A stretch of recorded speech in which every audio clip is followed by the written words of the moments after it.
Hello. आज Sunday स्पेशलमध्ये आपण mutton keema मसाला करणार आहोत. मसालेदार मटन खिमा मसाला.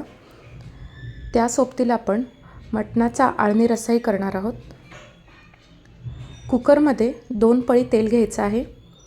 त्यामध्ये 1 चमचा शाही जिरा घालायचा आहे आणि तुमच्या आवडीनुसार काही खडे मसाले घालायचे आहेत आणि 2 चमचा ह्यामध्ये आलं लसूण पेस्ट, 1 मोठा बारीक चिरलेला कांदा घालून घ्यायचा आहे.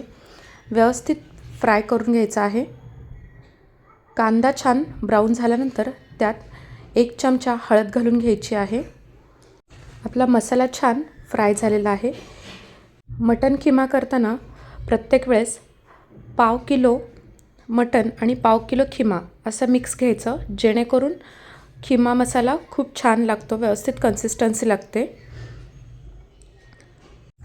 पाव किलो मटन आणि पाव किलो खिमा असा व्यवस्थित स्वच्छ धुवून ह्यात घालायचा आहे.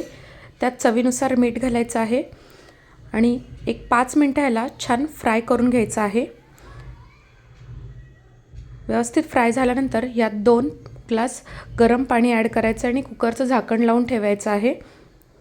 कुकरचं झाकण लावल्यानंतर ह्याच्यात 4 शिट्ट्या काढून घ्यायच्या आहेत आपल्याला. उकळी आलेली आहे. आता आपण ह्याचं कुकरचं झाकण लावून घेऊया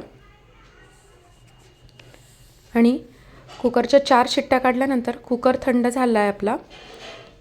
आता ह्यातला आळणी रस्सा आपल्याला साईडला काढून घ्यायचा आहे.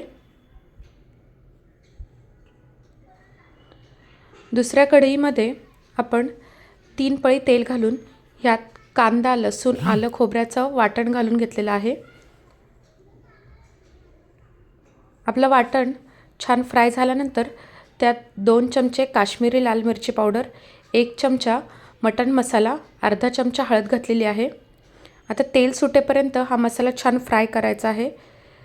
तेल सुटल्यानंतर आपला जो मटन खिमा होता तो ह्यात घालून घ्यायचा आहे. त्या सोबतीला थोडं पाणीही ॲड करायचं आहे, म्हणजे मसाल्यासोबत हे सगळं व्यवस्थित शिजतं.